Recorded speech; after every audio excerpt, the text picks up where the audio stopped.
Welcome to the Business with Beers podcast. This is the place where we help entrepreneurs expand their business, build their wealth, and generate passive income. I'm your host, Brian Beers, an entrepreneur who's on a mission to inspire growth from everyone around me. Remember that you need to take the actions others won't, and you can live the life that others don't.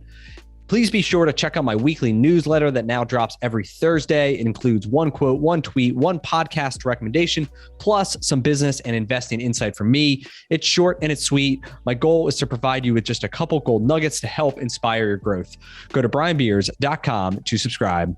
Hello, everyone, and welcome to Business with Beers. I'm excited today to bring you Connor Gross. Connor is the owner of Atlas Self-Storage and a fellow podcast host of the Next Generation podcast. Welcome to the show, Connor. Thanks, Brian. I'm excited to be here. Awesome. So to get us started, can you give us an idea of your background, starting from maybe 18 years old to kind of, you're graduating high school. Like, what do you do next, and to get us kind of to where we're at today? Oh yeah. Okay. There we go. It's crazy that I guess what's that been 7 years ago at this point. So quick background on me. Basically, went to Northeastern, went to a school up in Boston, Northeastern, and met my business partner up there. Pretty much all throughout college, doing the typical college stuff, fraternity, partying, hanging out, having fun. But during the time too, we would also go and started a business. I think both my business partner and myself kind of come from more entrepreneurial backgrounds. My partner Giovanni, who I run all the storage facilities with now, his parents' background is all in real estate. My parents purchased a business a little over a decade ago and operate manufacturing down in South Jersey. And so what we wanted to do is, as soon as we got to college and we met and became friends, we were quickly like, we want to start some kind of business. No idea what it is, very little idea in terms of what we want to do, but let's do something together. And we ended up settling on an e-commerce business, all cell phone accessories. Started this back in 2015, 2016. And it was something that we quite literally just did in our free time. Wouldn't really spend 40 hours a week on it. Honestly, probably 10 max for each of us. But we basically scaled up this business over the time that we were in college, very, very passively, and just kind of working on it in between projects. So I think the first year that we started, we were let's buy stuff from China and resell it on Amazon. Okay.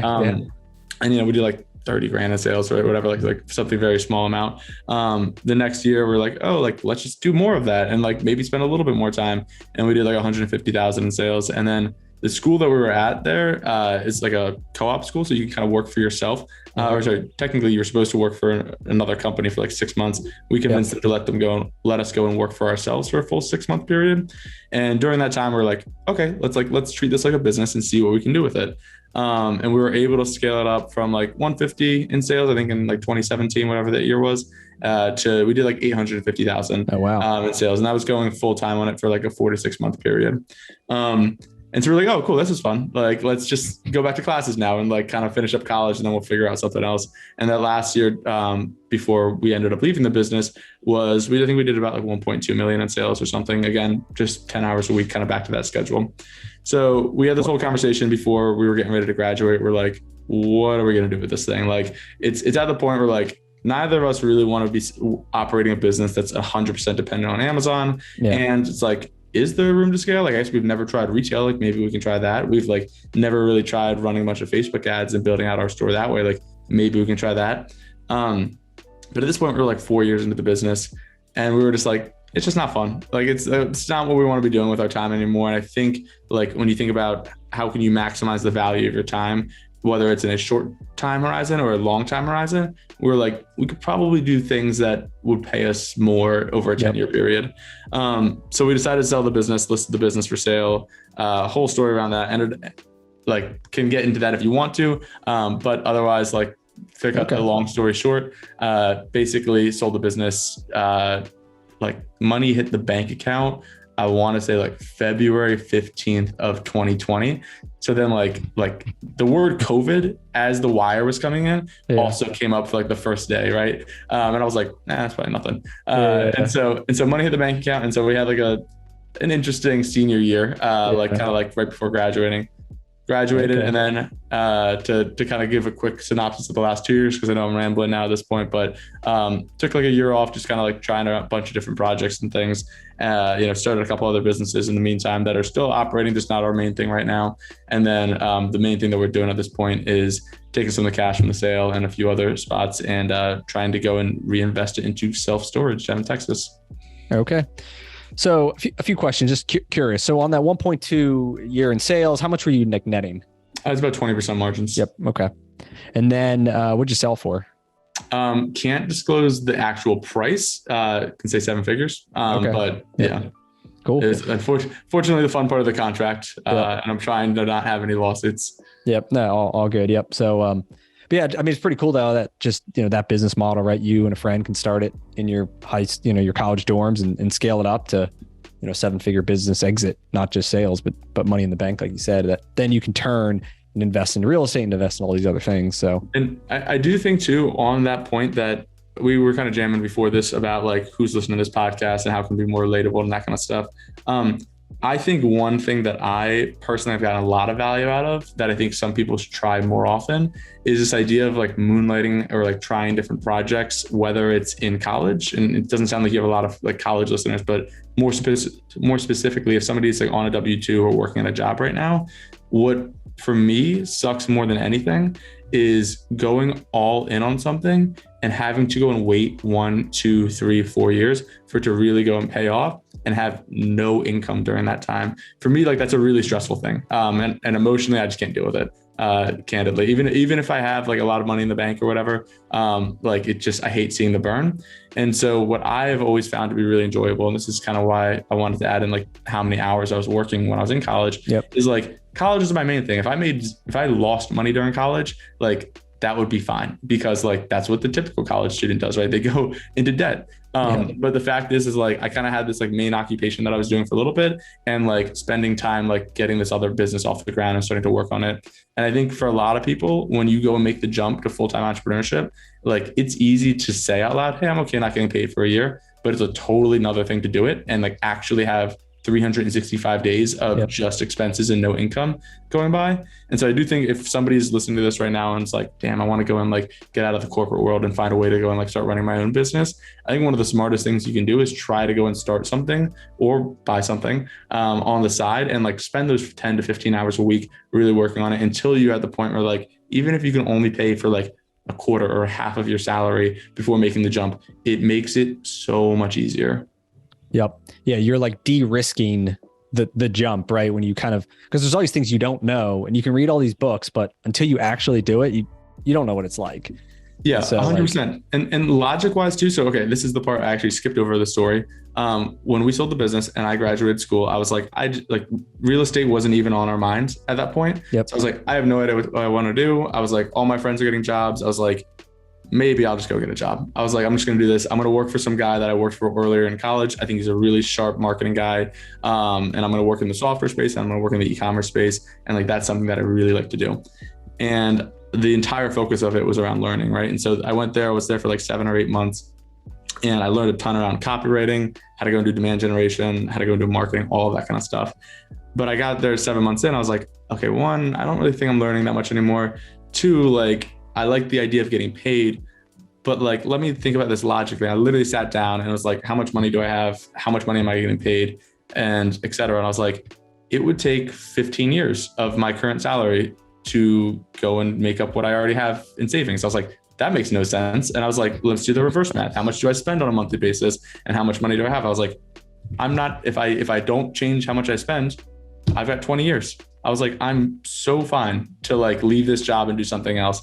And so I do think that there's like a big emotional side that like either I wasn't thinking clearly or whatever, that I think people should like just do the quick math out and realize how long do you have burn wise? And secondly, like how much is your active income like valuing into like your net worth and like if that's the goal.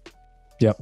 Yeah. That's great to think about. And especially when you start thinking about that time and where you're going to invest it. And I think the point you made earlier too was like trying to determine what is the highest value like task that you can do, right? Because there's just like pyramid, right? And you can do all these low value tasks such as like opening the mail or like responding to customer service things or whatever it is, right? But then there's like, you go up the ladder and it goes higher and higher to the point where at its highest level, like there are things that only you can do, whether it's negotiating a deal or finding a deal or putting it together, right? Or raising the money or whatever it is, right? That's your skill set. And then it's like, that's what you should be spending your time on because like nobody else can't hire somebody to do it. So yeah, I think there's 2 ways to think about that. Like what you just said around like, where are you spending your time in the business? Like that is a very, like this a ton of people that talk all about that kind of stuff. The E-Myth, a popular book that I think gets cited a lot. The whole idea of like working on the business versus in the business. I would even take it maybe a step earlier than that too. Like before you even have a business, I think what you should be thinking about is, what are your overall goals? And like, if the goal is to make a lot of money, how do you go and maximize your hourly rate, not immediately, but over a 10-year period, right? And I was having this conversation over some drinks with some friends 2 weeks ago, I think. And one of my buddies was like, yeah, I'm thinking about like, he runs his own business right now too, but he wants a little bit of extra cash. And he's like, I'm thinking about going and like, doing some consulting work, charge like $400 an hour or something like that. Think I can probably get a couple good clients out of that. And I was like, that makes sense. Like you can do that. And like, you can probably do that in the next 3 to 6 months. So like you get that immediate $400 an hour. But what if you spend all of the time you were doing consulting and trying to find clients and trying to retain them, and instead focused on like either one, building your existing business, or two, starting another business that has a seriously high equity value? Because I think what most people don't realize is like, just doing the math out, if you go and build a business and in 5 years you sell it for, I don't know, I'll do the quick math on the show, but like, let's say 5 years from now you sell it for like $10 million, right? And you average 10,000 hours, right? Because it's 2,000 hours, whatever. Now your hourly rate's $1,000 an hour. And that's over a 5-year window versus the $400 an hour that maybe you would be charging that entire time over that 5 years. But it's tough because you realize all of that hourly rate in that 5th year, pretty much, right? So like if you can afford to think a little bit more long-term, it definitely frees up your time to go and make bigger bets and earn more in the long term.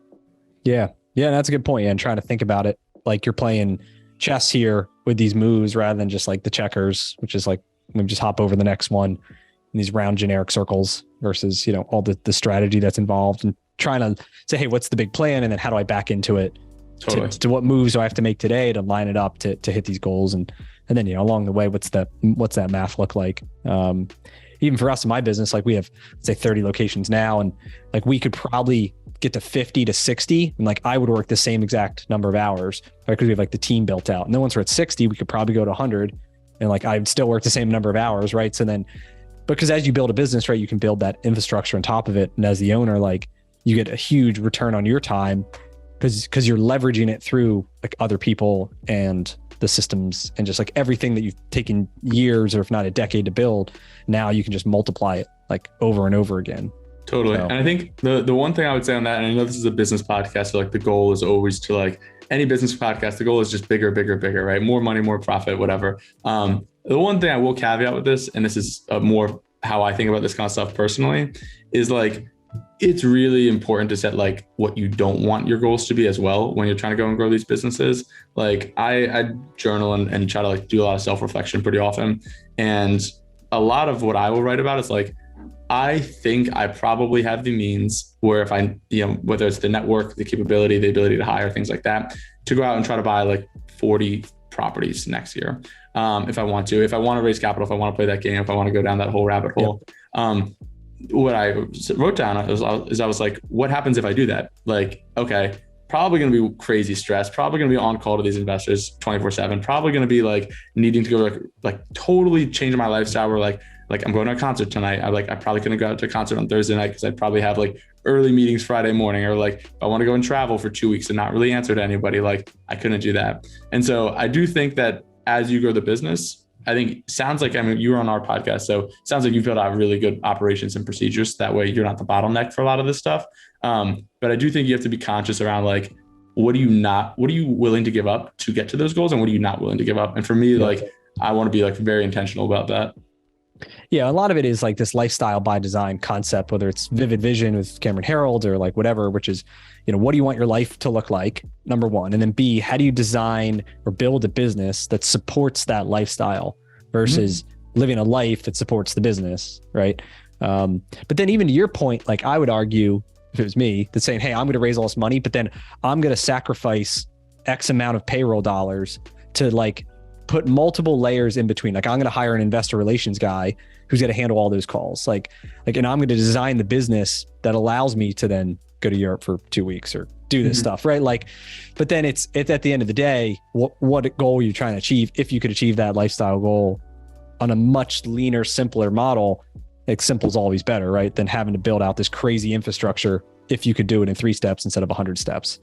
And so I think that's great. Totally. That's a great point. But I also don't think you need to like box yourself into bigger means more stress. Bigger just means like you just have new challenges to solve, as long as you can like figure them out and you're willing to give up something. Like you said, you're willing to give up the payroll to say, hey, I don't want to have to handle all these things. So I need 3 people below me that can handle it for me. I agree. Yeah. I think what I alluded to earlier, the bigger does not mean more stress. That's certainly a self-limiting belief that I feel like I probably have in myself a little bit right now, that I'm trying to like overcome, because I know it's definitely not that case. I think right now I'm in the point in a lot of the companies I'm running, whether it's the storage or some of the other things that I do, where we are very much so like growing a lot, which is great. Yep. And so now I'm in the weeds. Right. So I'm in the weeds where like I am also executing on everything, but now we're at the point where like, okay, to continue to grow, we need to go and hire people to manage. And so I think if you are purely execution or if you are purely management, both roles are incredibly doable. I think right now where I'm at is a little bit of both. And I'm like, fuck, sorry if I can't curse on this podcast, but I'm like, I really need to manage people. I need to hire. I need to go and retain. I need to make sure they're happy, and I need to make sure that their KPIs are set and that they're executing properly. But there's also this entire list of things that I have to do as well. So it's like, I'm just seeing it all right now, and I'm trying to just like spin a bunch of plates. Yep. And I mean, the positive is actually it gets easier as you grow. Like it seems crazy now because you're in the thick of it. And I've been there. Like I remember I was taking 100 calls a day and hiring people and like firing people and trying to add store, like all in it. But then as you start to grow, like it actually becomes easier. Cause like, then you figure out things like you're learning all the stuff along the way. And then it does become easier. That's my thought too, especially on the real estate front. Like right now the 4 properties that we own are like, comparatively to some of these big guys that talk about storage or real estate in general, like we are tiny, right? Like I'm happy with where we're at so far and like the progress we've made, but we are tiny compared to the big fish in the sea. And what I've realized is like doing bigger deals is the only difference is just the amount of capital needed and like the zeros at the end.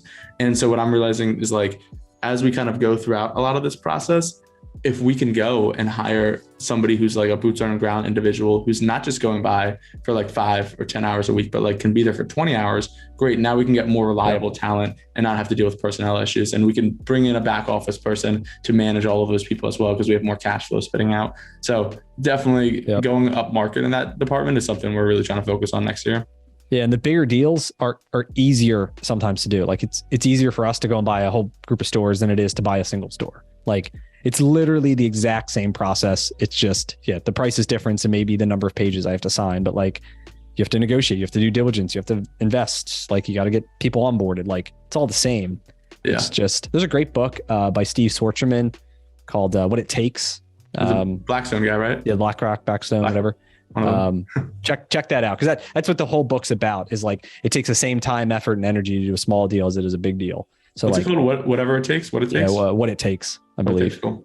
Anyway, it's an awesome book, and just he had this huge vision. It was him raising money, and it was like whether and it became the bigger number he wanted to raise, the easier it became. Anyway, it's a great book, and they have obviously one of the best private equity companies in the world. But all right, so let's shift to the real estate. We've alluded to it. So, what does it look like? It's self-storage, spoiler alert. But what does it look like? Why'd you get into self-storage? Yeah. So the number one reason, I'll give you the quick answer. We sat down, we're like, we want to do real estate. Cool. Like that was the overarching theme. We're like, where do we go from here? We basically made 2 lists. We said, 1, here are all the asset classes that we can think of. 2, here's 50 states. Where do we want to do real estate, and what type of real estate do we want to do? Okay. Let's start on I know it sounds kind of ridiculous, but no, it's good. I like it. This was like a 3-hour conversation that we had over Zoom one day. The statewide was basically cool. Let's go and remove all Democratic states. I was like, and this is living in New York right now. So I'm like, I want a very landlord friendly state. I want to be able to like not have any limitations in that sense. And so we're only dealing with Republican states. I was like, great. Step 2, let's remove all negative population states, or like states that are like losing people. That brought us down to like 10 to 12. And then digging around in there, we're like, great, where do we think is like the biggest market? Where can we play the most? I think the 3 that we walked away with, for what it's worth, like Arkansas was actually never on the list. We just got a really good deal there that I'm happy about. So we took it. But it's Republican. It's probably just not the positive growth, right? I think it's flat. And the town we're in is actually a little bit up, which is kind of nice. But overall, the state is flat. The 3 that we were like in between was Texas, Florida, and I think it was North Carolina. And the general conclusion of it all was just like, let's just go Texas. It's bigger. There's probably more opportunity. And we both were spending a lot of time in Austin back then. Sure. And I like the Texas market. So I was like, let's just do that. So that was how we picked the state. In terms of the asset class, whole asset list, narrowed it down to basically 2, apartment buildings and self-storage. And the way we got there was just like size of opportunity and things like that. The criteria for why we went self-storage versus apartment buildings is the difference in investor type between the 2. So apartment buildings at this point, tried and true, like there was a crazy amount of competition and you were just fighting tooth and nail over every deal that you're getting there. With self-storage, it's getting way more competitive every single year. But if you look at the stats, like 93% of all self-storage facilities in the US are owned by mom and pop operators. And so it's like, great, I'd rather compete and buy from those guys than the big institutional guys. So that's how we got into it.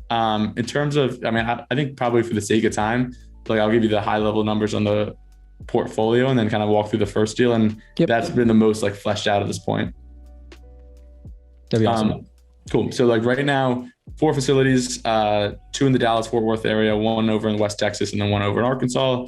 Overall, about 340 tenants, about 60,000 square feet. I think it does about like 400,000 a year in cash flow, something in that ballpark.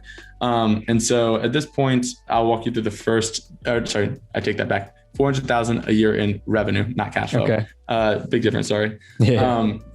And so at this point, the first deal we did was through a wholesaler, actually, funny enough, working out with my partner, and he pulls a Facebook group. We find this deal, $400,000, needs to close in 7 days, down in Dallas. And, here's a few of the unit mixes and details, whatever. So we underwrite this thing. And like when I say we underwrite it, I mean more like we learned how to underwrite during this process. Yeah, that's good. 7 days. Yeah, nice. And so basically that same day booked flights to Dallas for the following morning. Flew down to Dallas, checked out the property, met the owner. And like when I say we're buying from mom and pop people, like we met the owner and we're like, oh, this is going to be a good opportunity, because she's showing us her accounting process and it's on a whiteboard.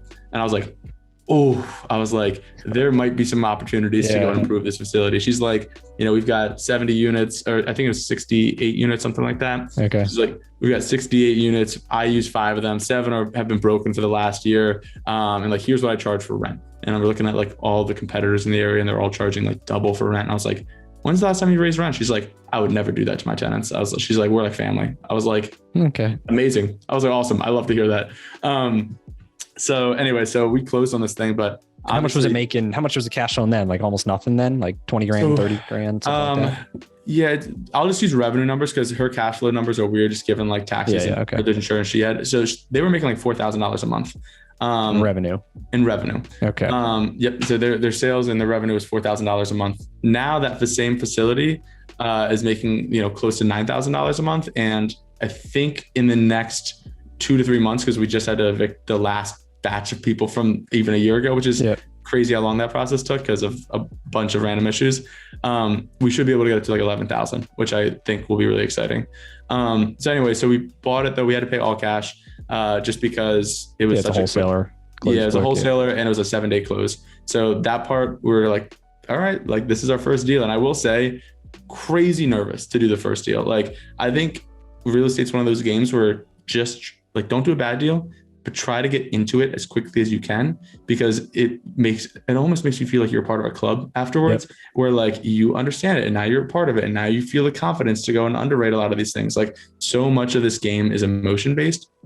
And so we did that deal, spent about 30,000 in terms of like improving the facility. So that was everything. How much you spend fixing it up? Yep. So that was everything from just like new doors, some new signs, landscaping, fixing a couple of different things. So overall about 30,000. And was it all self-serve, like any employees on site? Or you guys on site? We would go on site decent amount because we were living down in Austin at the time. Okay. But like it was all self-service, and we would have a local property manager who could kind of do some turnovers, lock checks, all that kind of stuff.